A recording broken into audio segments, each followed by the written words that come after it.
નમસ્તે વિદ્યાર્થી મિત્રો, ગુડ મોર્નિંગ।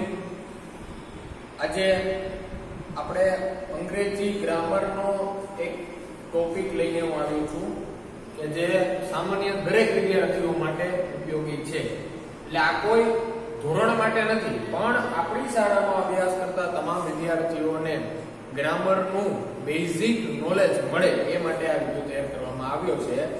તો દરેક વિદ્યાર્થીઓએ સંપૂર્ણ ધ્યાન રાખી અને આ વિડિયો સાંભળવો અને એનું અધ્યયન કરવું।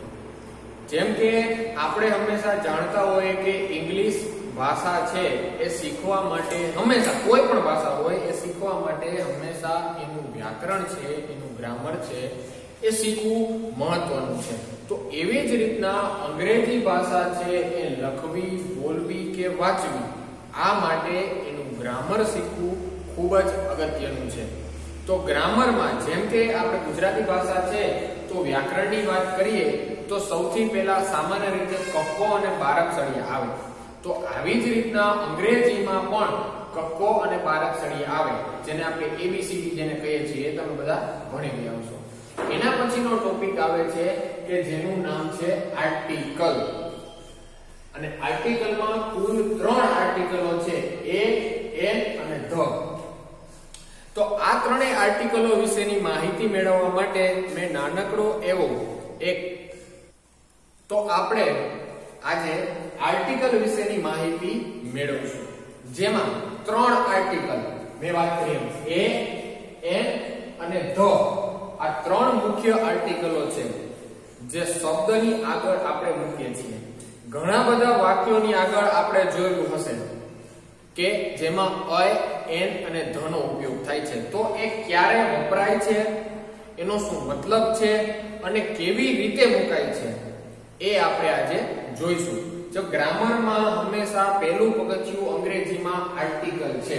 આપણે કિનાર ઉપર ચડવું હોય તો સૌથી પહેલા પહેલું પગથિયું ચડવું પડે ને, તો અંગ્રેજી ભાષા શીખવી હોય તો એના માટેનું પહેલું પગથિયું છે એ આર્ટિકલ છે।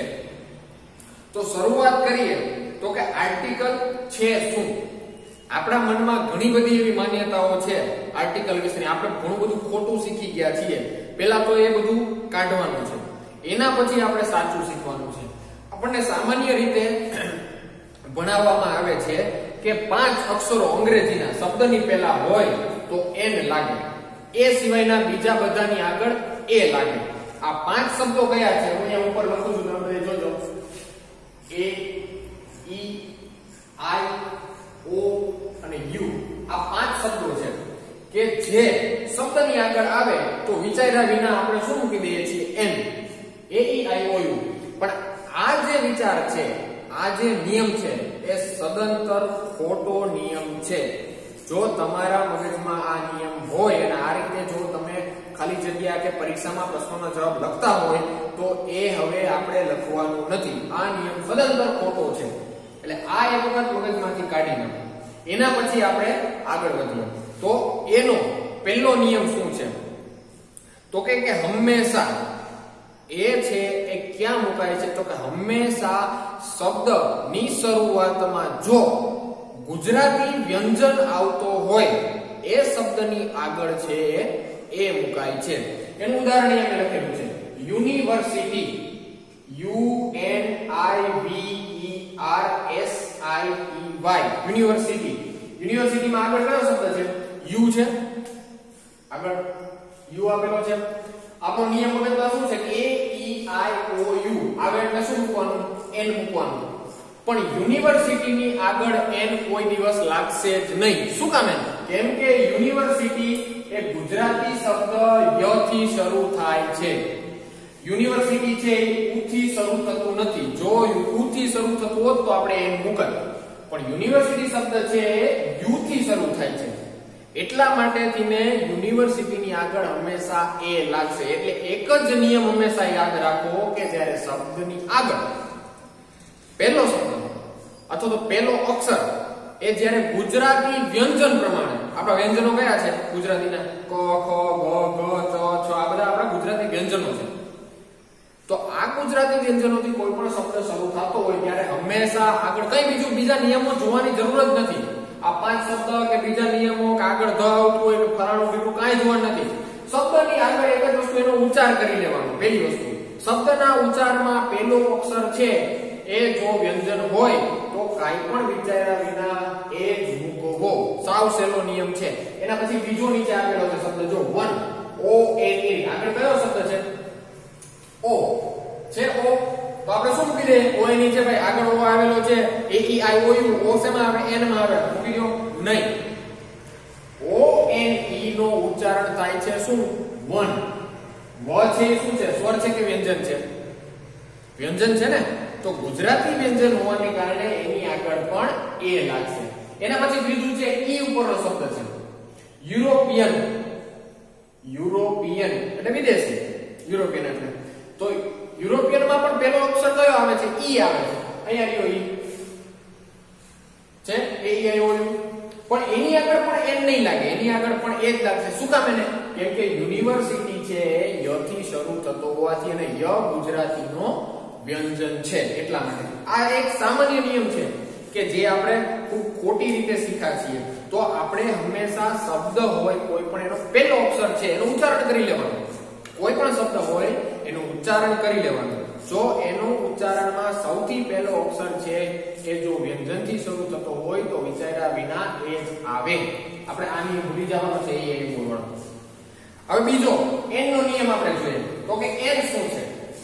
તો કે જેવી રીતના આપણે એનો ઉપયોગ કરીએ છીએ એવી જ રીતના એન નો પણ ઉપયોગ કરવાનો છે. પણ હવે એન ક્યારે વપરાશે? આપણે શીખા કે એ ક્યારે વપરાય છે. હવે એન ક્યારે વપરાય છે? એન જ્યારે આપણે સામાન્ય જે નિયમ એમાં શીખા એ જ નિયમ આપણે એન માં શીખવાના છીએ. કે જેવી રીતના આપણે આ નિયમ છે કે એ ઓલું આવે ત્યારે એન મૂકવાનો, એ ભૂલી ગયા છીએ આપણે. આપણે શેનો ઉપયોગ કરવાનો છે? ગુજરાતી સ્વર અને ગુજરાતી વ્યંજનનો.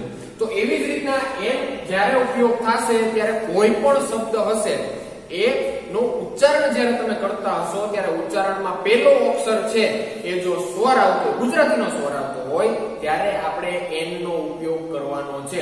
જેનું પહેલું ઉદાહરણ છે ઓનેસ્ટ. શરૂ કેનાથી થાય છે?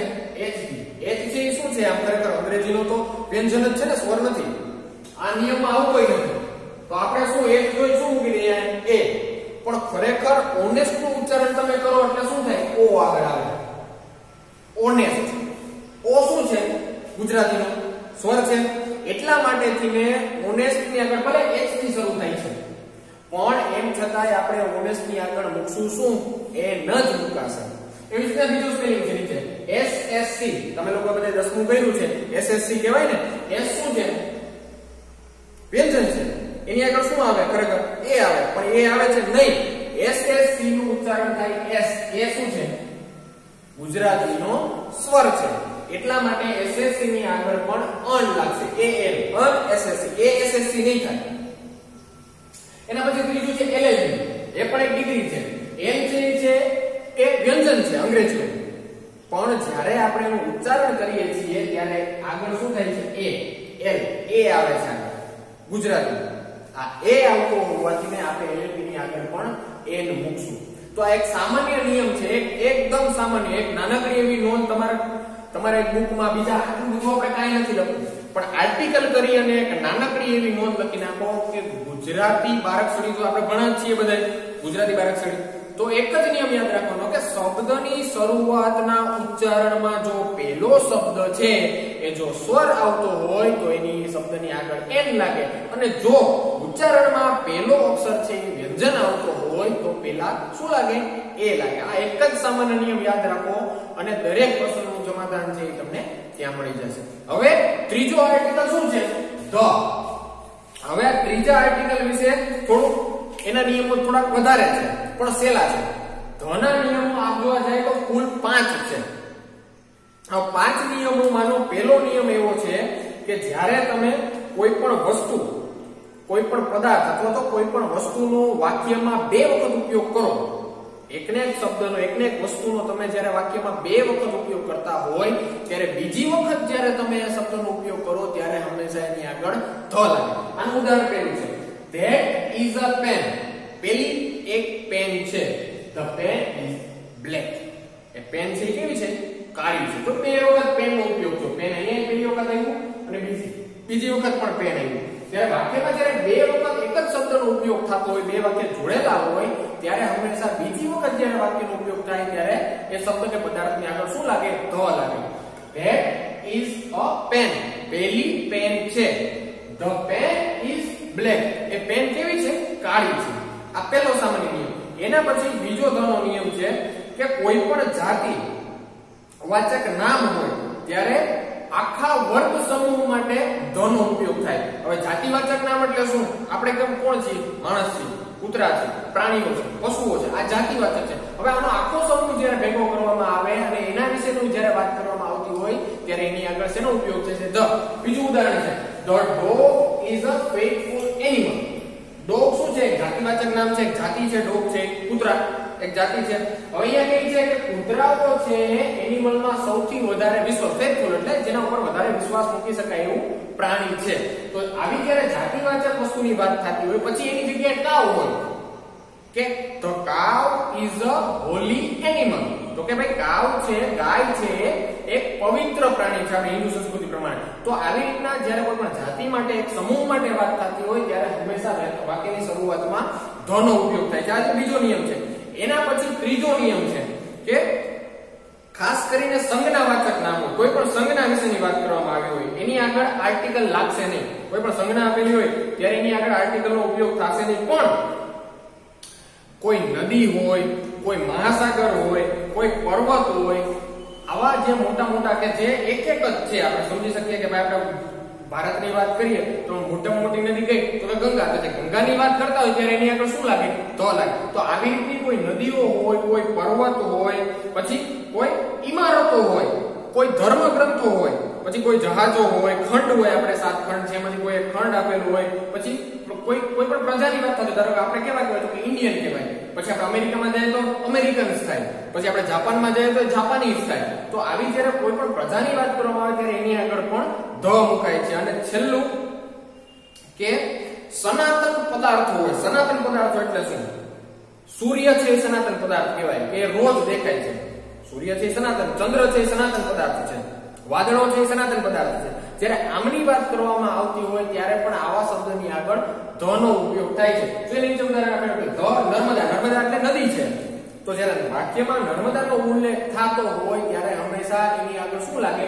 ધ લાગે. પછી ધ એટલેન્ટિક. એટલેન્ટિક શું છે? ઓશન છે, મહાસાગર છે. આપણે જેમ હિન્દ મહાસાગર છે એવી જ રીતના એટલેન્ટિક પણ એક મહાસાગરનું નામ છે. તો એની વાત કરવામાં ત્યારે એની આગળ પણ ધ લાગે છે.